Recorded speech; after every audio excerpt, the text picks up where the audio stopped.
15 when I informed her about a change that I had noticed in my body. Now, I'd like to start off by saying I am not by nature a particularly private person, but by profession I am extremely private. I'm not the type to divulge facts about my personal life. I am fiercely protective of my family, and I have no social media presence. But I feel that in the face of this current political climate, it is vital that we all make it our mission to get really, really personal. So yes, at 15, I had been to a gynecologist. I was living in New York City and had visited a Planned Parenthood there. My mother moved to California a few years before. My brother Hunter and I were living with my father, and at 15, I had been working in the entertainment industry for 8 or so years and had been fortunate enough to be eligible for private health insurance through my union. Our family struggled financially. We'd been on public assistance for several years, and I was primarily responsible for making my own doctor's appointments. But still, I was nervous about taking this next stride towards womanhood, and it was actually my clinician at Planned Parenthood who suggested I speak with my pediatrician if I was seeking a referral. She was compassionate and professional and told me that she was happy to treat me for regular checkups and when the time came, for STD and cancer screenings. No judgment, no questions asked. Planned Parenthood provided a safe place where I could be treated with gentle guidance. Now, I may have been 15 and surprisingly self-sufficient, but I'm sure there isn't one person here who has not been helped by Planned Parenthood directly or otherwise. When I knew I was coming to speak on behalf of women's reproductive and health issues, every single one of my girlfriends had a story about Planned Parenthood. They saved me so many times. One of my best girlfriends confided in me, saying, "They saved my ass and some other parts too."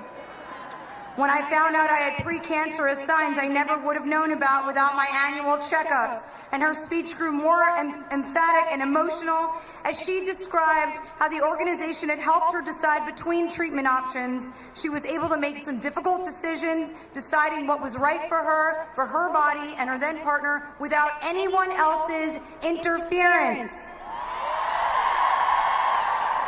My sister also used Planned Parenthood services for years after moving states. She'd been living her whole life in New York City, pursuing her dream to move to California. She had no contacts and no health insurance, but was able to regularly see a doctor at a Planned Parenthood clinic for screenings, advice, birth control, and checkups. For the more than 2.5 million patients a year that rely on Planned Parenthood services for cancer and STD screenings, birth control, safe abortion, and pregnancy planning, these are uncertain and anxious times. Lawmakers in 24 states have tried to block patients from receiving care at Planned Parenthood.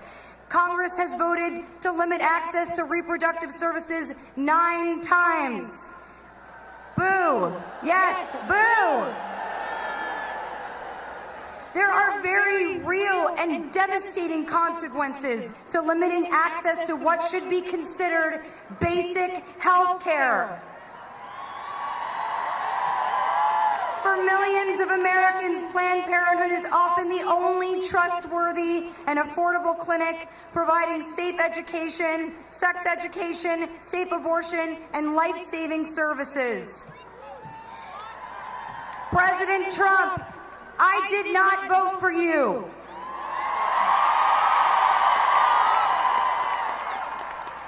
That said, I respect that you are our president-elect, and I want to be able to support you.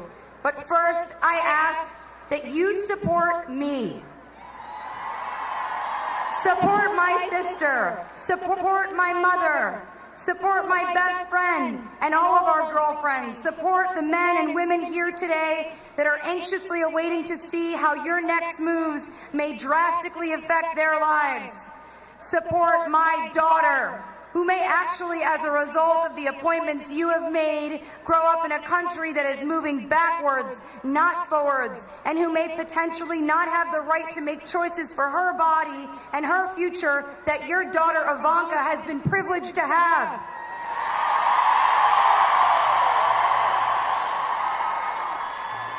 I ask you to support all women and our fight for equality in all things, including the fight to be recognized as individuals who know better for ourselves what is right for our bodies, better than any elected official, popular or otherwise. It is a great honor for me to be speaking here in front of all of you today. After the result of this November's election, I felt as a woman, as an American citizen, a great weight bearing down on my shoulders, the feeling that the near future would present many obstacles, confrontation, and division. My immediate thought after hearing the election results was, oh man, we have so much work to do. But once the heaviness began to subside, I realized that an opportunity has presented itself to make real, long-term change, not just for future Americans, but in the way that we view our responsibilities to get involved with and stay active in our communities. Let this weight not drag you down, but help to get your heels stuck in. I pledge my relentless devotion to support women's healthcare initiatives.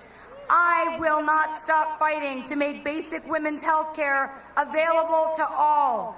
I believe with every fiber of my being that the conversations that we have with our partners and our doctors about what we do with our bodies and our future should not be made fodder for any politician, political agenda, lawmaker, and for-profit corporation.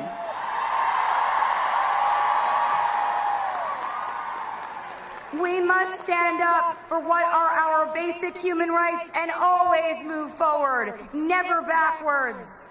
The current political administration benefits from taking the power away from us. Don't give up your power. Don't let the feelings of helplessness make you complacent. I urge you all to make a difference on the ground. Volunteer.